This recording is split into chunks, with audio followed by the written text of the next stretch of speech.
Hi, this is Kirk with Forex Strategy Secrets. Now, we're going to talk about different ways of entering the market and placing trades for maximum profit. And there are several different ways of looking at entering, managing, and exiting trades.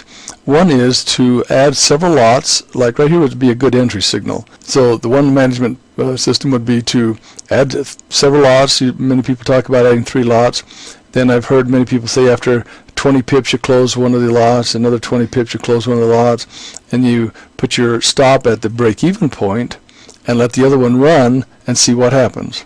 Well, first of all, see what happens causes me some concern, because that means they don't know really what how the market's reacting or how to read the market. But let's say that the person that talks like this goes down here and about 120 pips they decide they're going to close because it came down and retraced. 120 pips they actually close the trade. So they got 120 on one, 20 on another one, 40 on another. So now they're about 180 pips on their whole trade. Not a bad trade. This is on a 4-hour chart. Now another way of looking at it is to add one lot on when the market is most risky. It's most risky when you don't know what the trend is and don't know if it's going to be moving or not. And so you add one lot on, and then as the market turns and comes out of a retracement, that is one of the best places to enter. So at that point you would put your stop loss right in this area, and you see the entry point would be right here.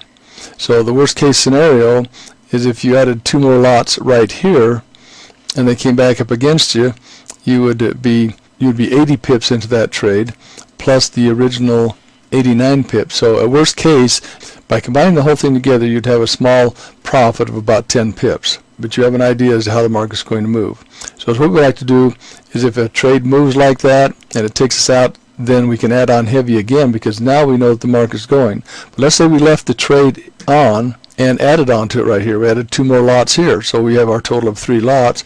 It goes down about another 80 pips, so another 160 pips there, plus the original of about, this is going to round it to 200, 360 pips in going to that trade.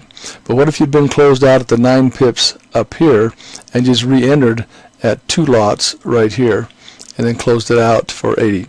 You'd have 160, 170.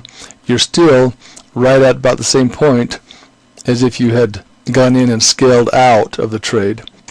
When you use the scale out method, that says you don't know how to read the market, and it also says that you're putting the most amount of your capital at risk rather than putting a little bit of exposure.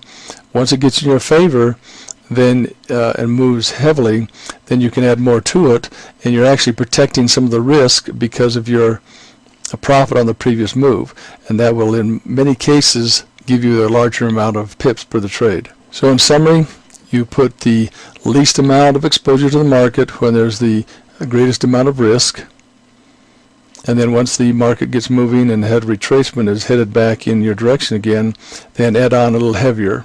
We proposed 2 lots possibly, but you might add 2, 3, or 4 additional lots on, and then that would even greatly increase your profits, and the risk at that point is even less because the trend is actually formed and is moving in a direction. The other way is to add a whole bunch of risk and just take it out a little bit at a time. Yes, you're getting some profits, but the chance of making the big money is not going to be there.